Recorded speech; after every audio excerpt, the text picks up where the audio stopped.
तो हेलो, हमने नया चैप्टर ले रखा है, काफ़ी एग्जामों में पूछा जाता है, जिसे कहते हैं डाटा इंटरप्रिटेशन। ठीक है, इसमें क्या होता है डाटा इंटरप्रिटेशन में एक तो पूछा जाता है पाई चार्ट, ठीक है, दूसरा होता है लाइन ग्राफ, तीसरा होता है बार चार्ट और चौथा होता है टेबल चार्ट। ठीक है, इतने चीज़ पूछे जाते हैं इसमें से। तो पहले हम पाई चार्ट देखेंगे, उसके बाद लाइन ग्राफ देखेंगे, फिर बार चार्ट, फिर टेबल चार्ट।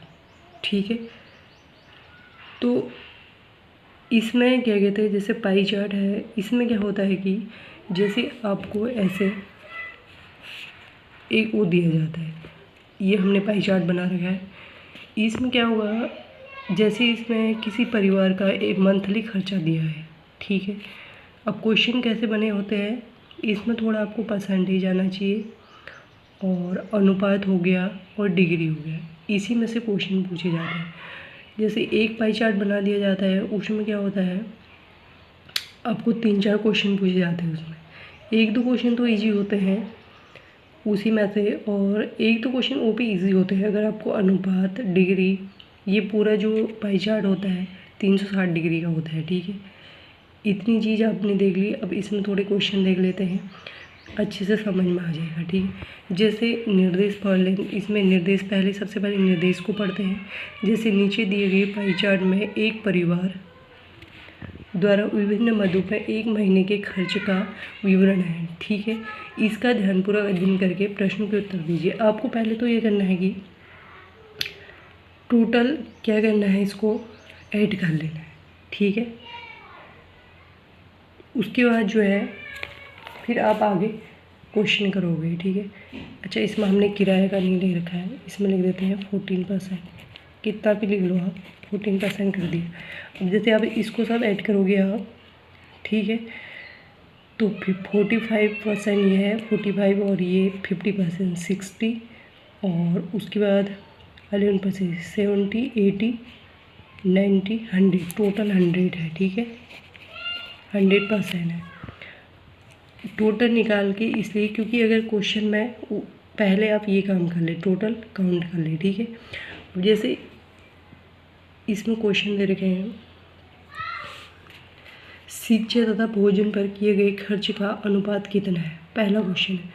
कभी कभी तो ये भी पूछा जाता है, जैसे 1-2 क्वेश्चन सिंपल ही रहते हैं। जैसे हमने कहा ना कि परिवार का सबसे अधिक खर्च किस में है, ये सिंपल ही है, तो ये तो आप डायरेक्ट बता दोगे, 45% भोजन पर है। अच्छा, ये गलत लिखा है, ठीक है। अब पहला क्वेश्चन है, इसमें शिक्षा तथा भोजन पर किए गए खर्च का अनुपात कितना है। आपको पता है कि शिक्षा पर कितना है 50% और भोजन पर 45%। तो जो पहले पूछा उसको पहले ले लो। जैसे शिक्षा पर आपको पता है, शिक्षा पर है 50%, अनुपात पूछा है तो अनुपात लिख लो। फिर उसके बाद भोजन पर पूछ रहा है, तो भोजन पर कितना है, आपका भोजन पर है 45%। आप डायरेक्ट भी लिख सकते थे इसको, 55% नहीं, सॉरी 15% और 45%। तो इसको आप काट लो, 15 × 15, 15 3 45, तो 1:3, ये आंसर हो जाएगा। काफ़ी सिंपल होते हैं बात, ठीक है। अब जैसे हमने कहा 1-2 क्वेश्चन सिंपल होते हैं, परिवार का सबसे अधिक खर्च किस में है, तो वो तो आप देखकर ही बता दोगे, भोजन पर, ठीक है ना।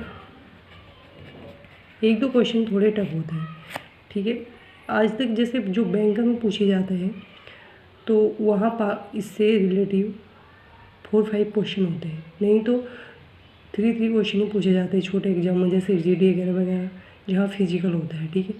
अब जैसे अब दूसरा देखते हैं, एक परसेंटेज में देखो ऐसे क्वेश्चन पूछे जाते हैं, ईंधन के सापेक्ष किराए पर किया गया खर्च कितने प्रतिशत है।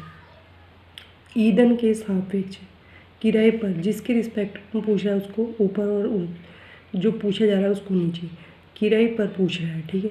ईंधन के सापेक्ष किराए पर किया गया खर्च कितने % है। अब आपको पता है ईंधन पर कितना है, ईंधन का क्या है, ये है 9% है, ठीक है। ईंधन पर है हमारा, यहाँ लिख लो 9% है, और किराए पर कितना है, किराए पर है 14%। अब समझ में नहीं आता किसको ऊपर लिखो किसको नीचे लिखो, किसी को ना। तो क्या कह रहा है, ईंधन के सापेक्ष कह रहा है, किराए पर कह रहा है ईंधन के सापेक्ष। तो इसको ऊपर लिखोगे ईंधन के सापेक्ष, ईंधन को नीचे लिखोगे तो ये हो जाएगा 14/9। परसेंटेज पूछा है तो 100 कर लोगे। अब उसके बाद इसको आप सॉल्व कर लो, ये हो जाएगा 1400/9 से डिवाइड कर लो, 9 1 जा 9, 5 बच जाएगा, 5 पर 0 50, 9 5 जा 45, फिर 5 पर 0, 9 5 जा 45, फिर पॉइंट लगाओगे 0 आएगा, फिर 50 हो जाएगा, ये आ जाएगा 155.55%, इतना आ जाएगा। ठीक है, अब जैसे अब किसी को समझ में नहीं आया होगा, ईंधन के सापेक्ष किराए पर किया गया खर्च कितने प्रतिशत है, किसके सापेक्ष पूछ रहा है, किराए पर, ईंधन के सापेक्ष किराए पर। बाय द वे अगर यहाँ पर पूछता किराए के सापेक्ष ईंधन पर किया गया खर्च कितने प्रतिशत है, तो आप क्या करते, ईंधन को ऊपर लिखते, किराए के सापेक्ष किराए को नीचे लिखते। ठीक है, अभी और जब हम इसमें दूसरा वीडियो डालेंगे उसमें और अगर परसेंटेज से दिक्कत होती तो उसमें और डाल देंगे हम। ठीक है, अब इसमें डिग्री का क्वेश्चन कैसे पूछा जाता है वो देख लो। कपड़े को दर्शाने वाले क्षेत्र का कोणीय माप डिग्री में क्या होगा, आपको पता है कपड़े का कितना है, 11% है ना, टोटल 100% है। अब क्या कहते हैं, ये 11% किसका है, 100 का ही तो है, टोटल 100 है ना।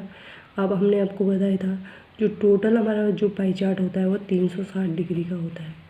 ठीक है, तो अब इसे आप सॉल्व कर सकते हो, ये इससे या तो डायरेक्ट कर लो या इससे इसको मल्टीप्लिकेशन करके फिर कर सकते हो। जैसे 0 लगाओगे, 11 6 जा 66, 6 कैरी हो जाएगा, 11 3 जा कितना होता है 33, 6 ऐड करोगे हो जाएगा 39, फिर उसके बाद 100, 0 से 0 काट लो, अब ये हो जाता है 396 और 10, अब 10 से इसको काट कर लो, 33 जा 30, 10 3 जा 30, 9 बचता है, 9 पे 6, 10 9 जा 90, 6 बचा, पॉइंट लगाओगे ये 0 हो जाएगा यहाँ पर, 10 6 जा 60, फिर कुछ नहीं बचा, तो 33.6 डिग्री।